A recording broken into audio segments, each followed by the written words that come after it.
Okay, so I guess I'm going to go ahead and do an updated craft room tour. I did the before one, which should be playing right before this little snippet. And even though there's a ton of stuff I still want to do in this room and get the colors to match it just a tish better, it's clean at least, and you can get a general idea of how I store my things and the direction I'm going with decorating. So we are inside the craft room now. As I mentioned in my previous video, this craft room is an old porch that we closed in when we remodeled our house. And I'm going to again do the scan around, and it's such a small room. It's like maybe 7 feet wide by like 14 feet long, and it's really awkward. And what you'll notice about a lot of my storage items and such is that I just basically do everything on the cheap. A lot of my stuff is either repurposed from somewhere else in the house, or in some cases just purchased from like Big Lots, Walmart, Dollar Tree. Lots and lots of Dollar Tree. I think that I should probably buy stock in the Dollar Tree. This next section is going to be a little awkward because it's the window. I'm going to try to not have the glare directly at you, and you can see that I've basically filled the entire window in with my storage. And kind of over to this side of the room, just scanning around. So for those folks that don't really like all the details, hey, you know what, you can watch this first section and be good. Be done. And then I'll go into a little more detail about the storage and so on. The one thing I do like about my room, as I mentioned, it's only about 7 feet. And so you can see I'm having to move around my chair to even videotape everything. But it's only about 7 feet wide. But at the same time, it's kind of nice because I don't have to go very far to get anything. And so I've really strategized how I'm going to store my stuff based on what do I need close to hand, what things are okay to have a little further away. All right, so going back to the door again, you can I'll go over a little more detail. Those of you who don't like all the detail, bye, have a wonderful day. Thanks for watching, really appreciate it. But what you'll notice over here, it's not really like a candy station like some folks have, but it's my version.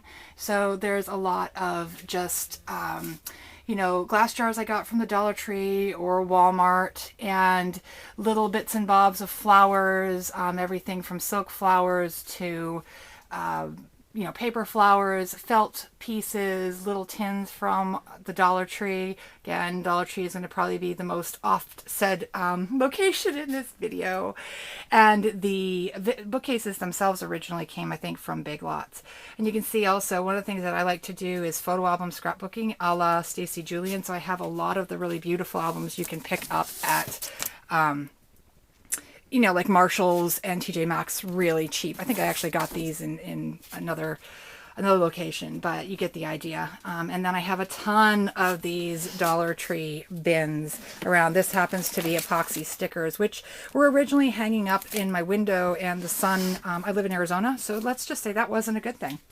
I have all of my rub-ons are down here. Apologize for my shadow. And all of my letter stickers are in here. And then below are just kind of like the chipboard.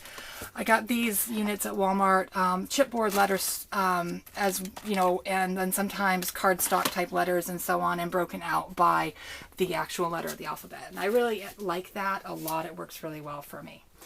Kind of moving back to this shelf. Boy, I'm really taking you all over the place. I'll try to get better about that. At the bottom is just some of my memorabilia, some little albums that I found along the way that I want to use in some shape or form, and then craft magazines. And this is one of those things I want to switch out because most of the colors there are not my colors. Speaking of colors, you'll notice that my primary color in this room is yellow, and that's because I'm cheap. There are a set of bins we'll get to on the other side of the room that came from Big Lots, and they were dirt cheap, and I was like, oh, these are perfect for scrapbooking, and the only color that they had that I liked was yellow. So everything started to spur off yellow. And then because there's a couple other items I'll point out later that are red in my room, I was like, okay, yellow and red. And then purple was always my favorite color as a child, so splashes of purple here and there. What you're looking at now is basically, this used to be a set of drawers. You've all probably seen them. They usually come in a cart. I had 4 of them, and they had a frame, a plastic frame that started to crush down over time because I put so much stuff in it. So what I did was I moved them to these shelves, and they work perfectly for some of my larger things that I need to store, but they were ugly. really ugly. And wasn't all that inspired by looking at the stuff through the clear bins. So I got some contact paper from one of the local dollar stores in my lovely little yellow. I like yellow. It's a great cheerful color. And then I put some of the wall stickers on top of it. And these are badge holders from the Dollar Tree. And you'll notice a lot of badge holders in my room. And then this is just a label that I can remove and change out if I need to, because a lot of this is storage of projects. And once the project is done, it won't belong there. Of course, I decided to be a little clever, and now the thing doesn't want to go back in correctly. But there you have that. I'll fix it later. Below this is another one of my great cheap finds. A bunch of those Recollections or Jetmax cubes. I got them from a garage sale that I saw from Craigslist, and I got like 11 pieces or something, a ton of boxes of the actual cubes, and then the desktop, etc. for like 80 bucks. Yeah, no kidding, great buy. This is my broken down printer that I need to get fixed because I loved it, but somehow it went wonky and I need to get that fixed. And then my puzzles, which I'm afraid of, but I'm starting to master. Yeah, so then going over to my desk area, you can see I have a few more little cubbies. Boy, this room is packed full of stuff.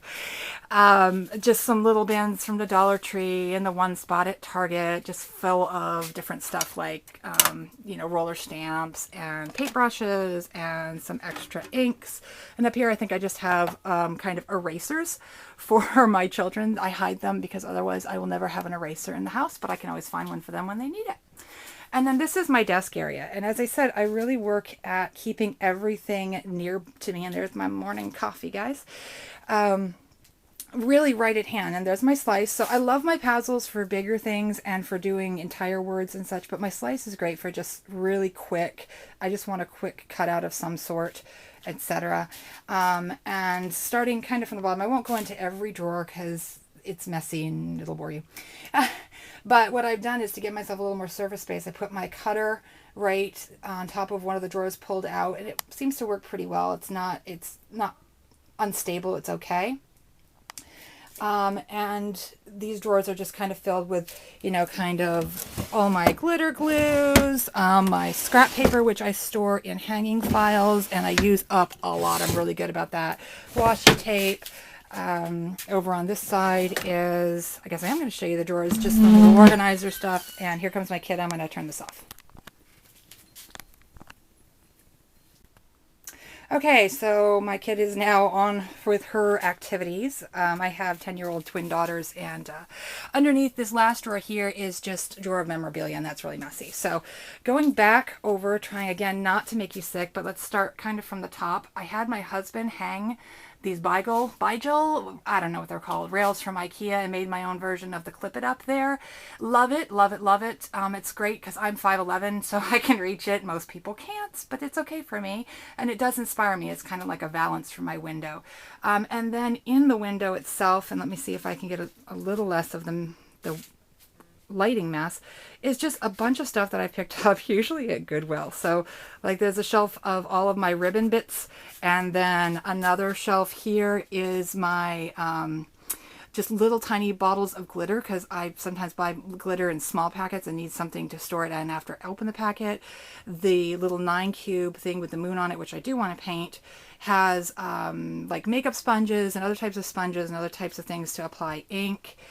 These are yet another shelf of, from Goodwill. I think I got it for like $2. And then my homemade sprays. Thank you for everybody who has all those ideas. And I just like to do the acrylic paint with the pearlized or metallic. It works great. I love it. And it's so dirt cheap in comparison to spending like $5-6.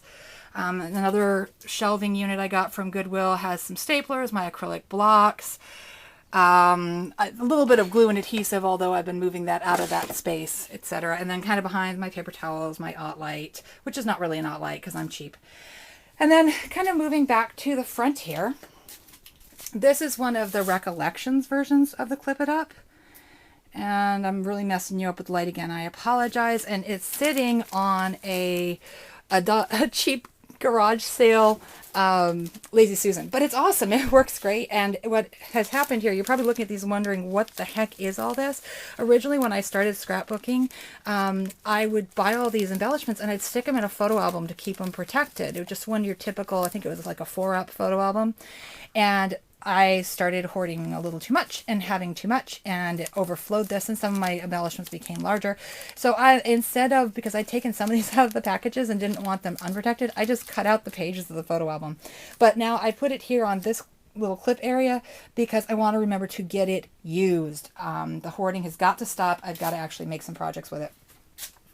And then this, my lovely husband was noticing that I was starting to hunch over working on stuff.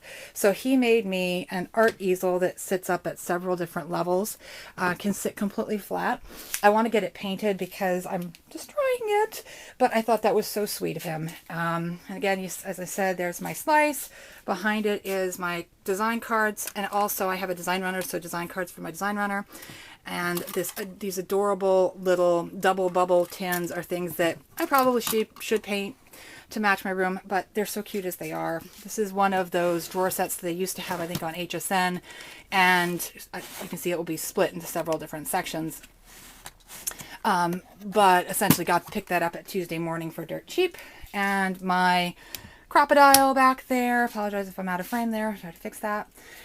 Okay, so that's my desk area. That's the stuff that's close facing me. I'll get to the other side of the room in a bit. And this area is another bit of storage. Now, these were basically the bins that inspired the color scheme. So I got them really cheap at Big Lots. They were actually used for like picnic wear. It's very odd. And I was like, well, they're perfect for storing stuff. So I won't go into, all this stuff. I have some tote bags, memorabilia, sewing machine stuff, that's what's in all of those, essentially some photos, just kind of, boring, nothing all that inspiring. I have some alterable items, and that's very similar to what I had on the other side in those plastic bins that I put the contact paper on. Just a lot of alterable items and so on. Some little tins, I think I picked those up from Target, and those hold the handheld punches and such. My label maker, which I use a good bit, not for everything, but for a good bit, and then more of those tins with decorative scissors and some just, off-brand pens. Going back to the shelf, I apologize. These are just some tins I want to use in my kitchen I picked up from the Michael's dollar area. Purple bins from the Dollar Tree, which have my embossing folders, some handmade embellishments that I've done, and some trims and extra stickers. Memorabilia, these are 8.5 by 11. Sterlite, I think they are, by Sterlite. And what I did again was I put the contact paper over, and this time I cut the badge holder in half, and I slip in a little 3x5 card. I use 3x5 cards a lot, or index cards, I should say, because they're not always 3x5, because they have the lines. I just cut them up, and this way what I do is if I change this out, I'll just either erase the label that says preschool here with my preschool memorabilia and put in what's now in there, so it works really well. So this is like my school memorabilia. I need to get that scrapbooked. Back there are just some extra little albums and projects I'm working on, and this is kind of a project shelf in general. And these are the 12x12s Sterlites that you can pick up at Walmart. Yeah, not too bad. What, 10, 12 bucks? They're not bad. And I did very similar here. I want to put on some decorations, but it's very similar where I have a project in each of these bins. I've got 12 bins, so I can't start any more projects, right? I got only 12 bins. And did the same thing, labeled as project, and then in pencil is what the actual project is, and I can either cross it off or erase it when that project is done. Moving down here, this is a funny story. It's the recollections from Michael's, the caddy everybody has, except that I didn't have it for a long time because I was in denial that I needed it.